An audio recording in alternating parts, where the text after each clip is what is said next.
नमस्कार। हर हर महादेव। आप सभी सपरिवार सदगुरुदेव की अकारण अखंड असीम और अनवरत कृपा से सराबोर रहे। आज का यह वीडियो हम मंत्र जाप के शरीर पर होने वाले परिणाम इस विषय को समर्पित कर रहे हैं। हमारी भारतीय संस्कृति मूलतः तप प्रधान संस्कृति है, क्योंकि जब ब्रह्मा जी की उत्पत्ति हुई भगवान आदि नारायण के नाभि कमल से, तो उन्हें तप यह शब्द सुनाई दिया था। उस तपस्या के आधार पर, उन्होंने की हुई तपस्या के आधार पर इस सृष्टि की निर्मित उन्होंने की। यह पुराण प्रसिद्ध कथाएं हैं। इस तपस्या में अनेक विध चीजें होती है। उस पर पिछला एक हमारा वीडियो है तपस्या क्या है, और आगे इस पर एक विस्तृत वीडियो बनेगा। किंतु इस तपस्या के अनेक विध क्रियाकलापों में एक कार्य विशेष होता है। लगभग सभी धर्मों में यह कार्य किया जाता है। नाम अलग अलग है, लेकिन क्रिया एक जैसी ही है, जिसका नाम है जप। जी हाँ, जप। यह क्रिश्चियन धर्म में भी आप देखते हैं कि माला होती है, कुछ न कुछ जपा जाता है। मुस्लिम संप्रदाय में भी आप ये देखते हैं कि तस्बीह करते हैं, वो माला होती है, कुछ जपा जाता है। और हमारे हिंदू धर्म में तो जप का अनन्य साधारण महत्व है, जिसको कि भगवान स्वयं श्री कृष्ण कहते हैं कि यज्ञानाम जप यज्ञोस्मि। यज्ञ संस्कृति, यज्ञ हमारे धर्म में सर्वोच्च स्थान की क्रिया है। उस सर्वोच्च क्रिया को भी भगवान कहते हैं कि यज्ञों में मैं जप यज्ञ हूं, तो अवश्य ही उसकी कुछ विशेषता होगी ही। क्या विशेषता है जप की? जप में दो शब्द है, जो और प। जो जन्म और मरण से पार ले जा सके, उसका नाम जप। अब धार्मिक व्याख्या इसकी बहुत मैं यहां नहीं करना चाहूंगा, क्योंकि हमें शरीर पर होने वाले परिणाम देखने हैं। तो हमारा शरीर, विशेषतः मानव शरीर जो हमें मिला है, इस मानव शरीर में एक विशेषता है। देखिए, कुछ शब्दों पर आपका ध्यान जाना आवश्यक है। मानव, शुरुआत के दो अक्षर म और न। जप होता है मंत्र का, शुरुआत के दो अक्षर म और न। मानव में हम केवल जैविक सृष्टि, बायोलॉजिकल सृष्टि का एक भाग बस है, ऐसा नहीं है। क्योंकि केवल बायोलॉजिकल स्तर पर जो लोग जीते हैं, केवल सृष्टि के स्तर पर शरीर को ही सब मानकर या शारीरिक स्तर पर जीते हैं, वो पशु है, वो पाश में बंधे हुए हैं। उनके क्रियाकलाप इस सृष्टि द्वारा संचालित होते हैं, लेकिन हम अपनी क्रियाओं को बदल सकते हैं। आहार, निद्रा, भय और मैथुन, इनके पार भी क्रियाएं हमारी होती है, इसलिए हम मानव है। तो मानव शरीर केवल बायोलॉजिकल प्रोडक्ट नहीं है, ये साइकोफिजिक क्रिएशन है, मनोकायिक आविष्कार है। मानव का शरीर हमारे मानसिक अवस्था का परिणाम हमारे शरीर पे होता है, और हमारा शरीर जितना मजबूत और जिस प्रकार का होगा, वैसा ही हमारा मन बनता है। जैसा खाए अन्न, वैसा रहे मन। ये हमारे यहाँ पुराने लोगों की कही हुई कहावतें हैं। इसीलिए मंत्र साधना करने वाले लोग अन्न शुद्धि को बहुत ज्यादा महत्व देते हैं। काफी लोग स्वयं पाक करते हैं, वंदनीय होते हैं ऐसे लोग। और आप सभी ने भी हम क्या खाए, कहाँ खाए, इसका थोड़ा सा विचार रखना चाहिए। खास करके जिनको मंत्र शास्त्र के बारे में कुछ जानना है या मंत्र शास्त्र द्वारा अपने जीवन में कुछ लाभ उठाना चाहते हैं, वो लोग अपने खान पान का बहुत ध्यान रखें। तो इस मनोकायिक संरचना रहने वाले मानव शरीर में जब हम रहते हैं, तो शारीरिक स्तर पर जो भी तकलीफें होती है वो तो अलग स्तर है। हम लोगों ने आज की सुख सुविधाओं में उस पर काफी तौर पर विजय प्राप्त कर लिया है।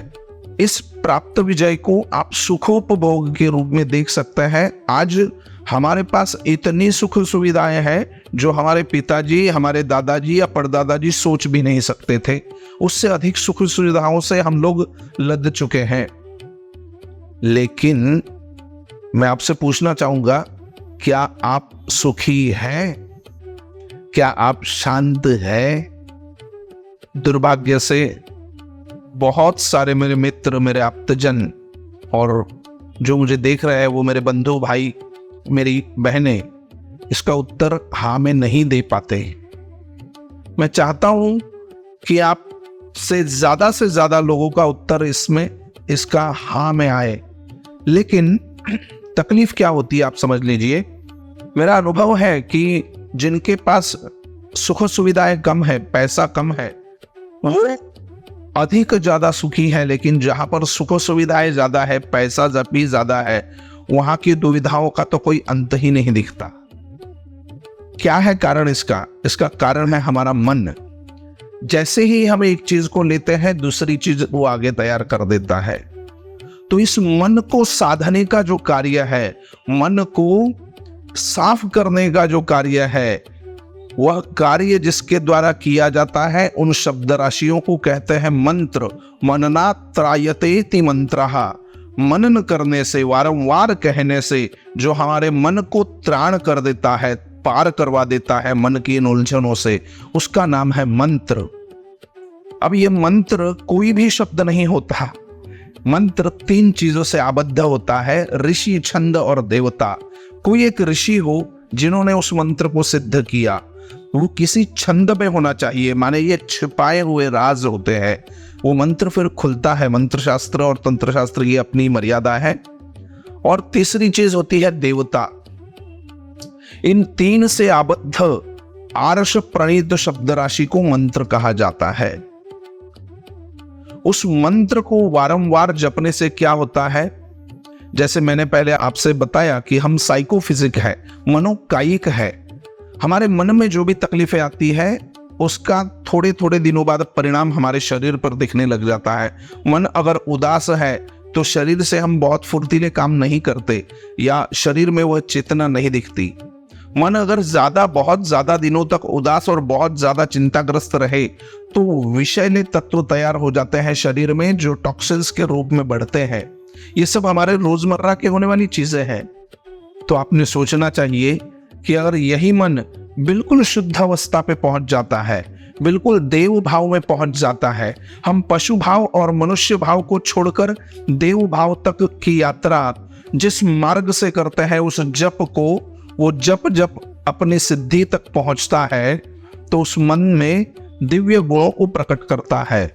और अगर उदासीन मन, अगर एंजाइटी वाला मन, अगर बहुत ज्यादा चिंताग्रस्त मन हमारे शरीर में टॉक्सिन्स, विषैले तत्व क्रिएट करता है, तो जो चीज पॉजिटिव होती है वो निगेटिव भी होती है, और जो निगेटिव होती है वो पॉजिटिव भी हो सकती है।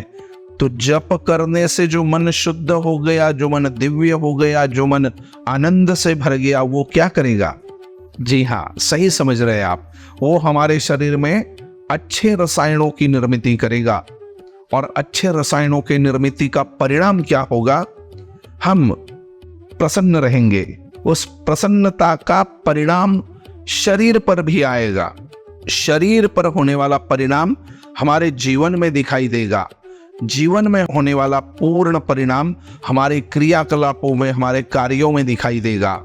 और जो परिणाम हमारे कार्यों में पॉजिटिविटी लाएगा, पॉजिटिवली किए हुए कार्य का, पॉजिटिवली की हुई क्रिया की प्रतिक्रिया भी पॉजिटिवनेस में आएगी, और धीरे धीरे धीरे हमारा संपूर्ण जीवन आनंदमय हो जाएगा।